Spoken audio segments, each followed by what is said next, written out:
Forged during the Dark Founding, the Exorcists chapter of Space Marines harbour a dark secret. Though strong of will and virtually immune to corruption, the depths to which they sink to achieve such stalwartness border on heretical. But perhaps to defeat your enemies, first you must know them.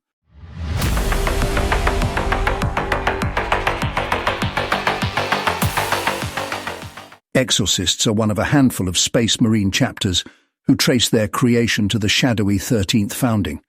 Historical records of this obscure event are scant and often contradictory, so it is little wonder that the 13th is commonly known as the Dark Founding. Indeed, the full details of the Exorcists' foundation are not widely known even within the chapter itself, and those who are privy to such secrets remain tight-lipped. This is in keeping with the Exorcists' customary silence on all matters that might attract wider scrutiny. Such secrecy is a necessary defense, as although the Exorcists are renowned first and foremost as a heroic and accomplished Space Marine chapter, they fulfill a second clandestine role as hunters of demons. If knowledge of this mission, and of the disturbing manner in which the Exorcists prepare themselves for it, were to spread beyond their homeworld, many Imperial agents would denounce the chapter outright. Yet the likelihood of such a discovery is reduced by the fact that most archives concerning the Exorcists' founding are either mysteriously closed or missing entirely. In the absence of hard facts, speculation has mounted, and there are some who view the Exorcists with mistrust, noting that they seem to have been present in more than their fair share of war zones blighted by chaos. Combined with the rare glimpses of the Exorcists' strange traditions and cult practices, this has been enough to provoke accusations of heresy. However unfounded, such ideas have found support amongst some of the Imperium's most zealous defenders, including the Black Templars.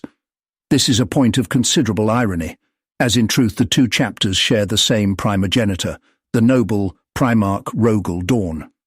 Conceived as a Codex-compliant chapter, the Exorcists were created from the resilient gene seed of the Imperial Fists, and they soon distinguished themselves as worthy scions of Dawn.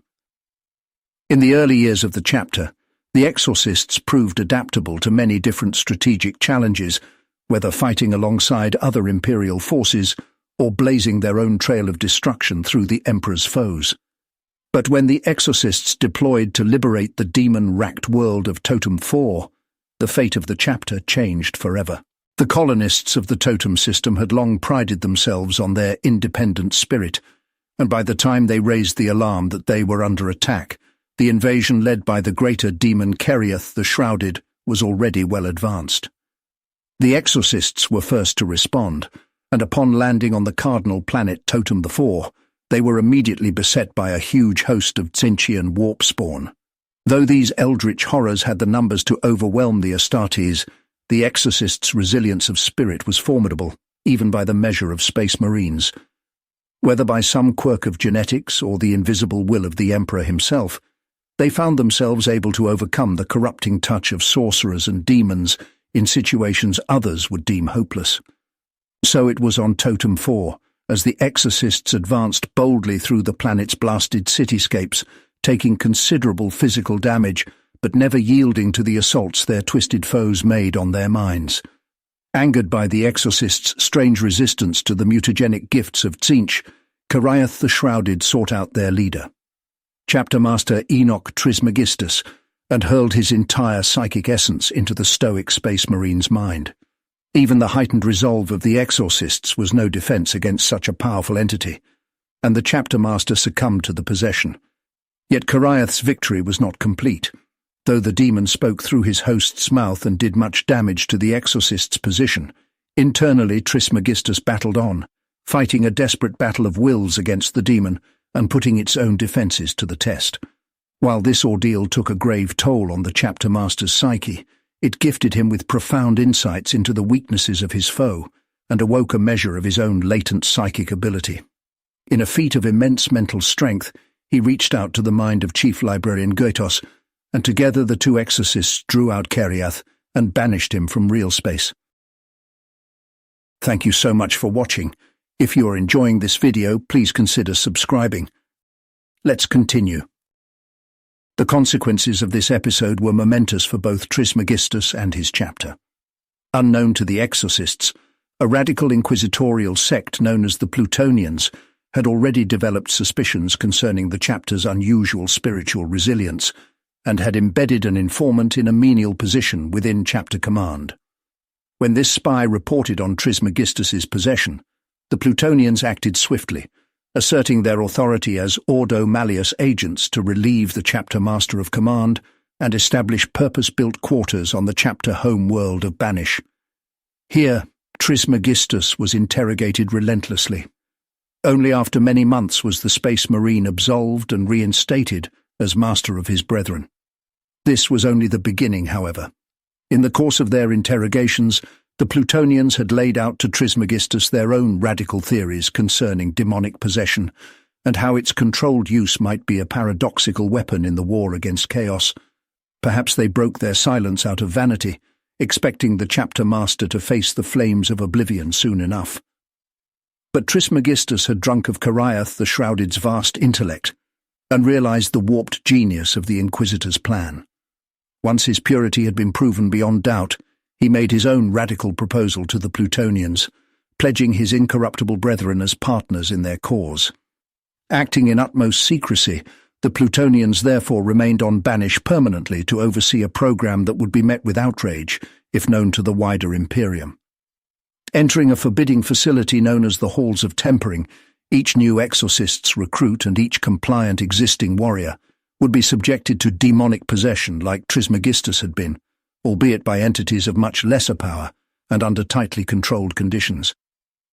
After a period of intense monitoring and scrutiny, the Inquisitors would then drive out the demon and return the victim to the care of the chapter for a further phase of recovery and reflection. So began a unique initiation ritual that continues to this day.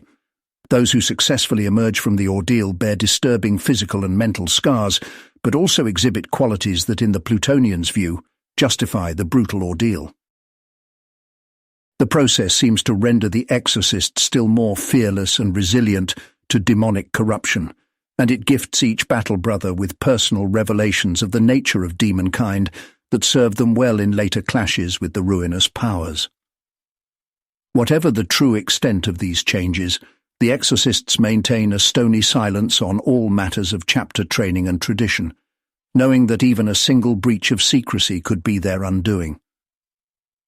Soon after the Plutonians began their work, it became clear that the exorcists were not just capable of enduring demonic possession.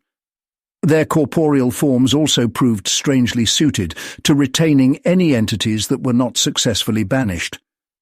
In a series of horrifying experiments, the Plutonians found that the living bodies of failed initiates were able to hold indefinite numbers of demons prisoner, some subjects becoming so saturated with warp spawn that they were sustained in a state of deathless torture, their bodies enduring for centuries while their minds broke apart.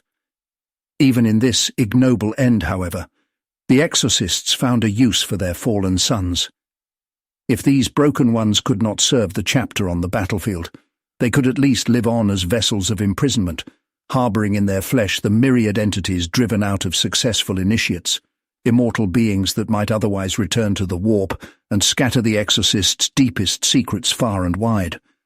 Thus arose the most chilling of all practices conducted within the halls of tempering, and over the millennia, the numbers of accursed broken ones have continued to grow.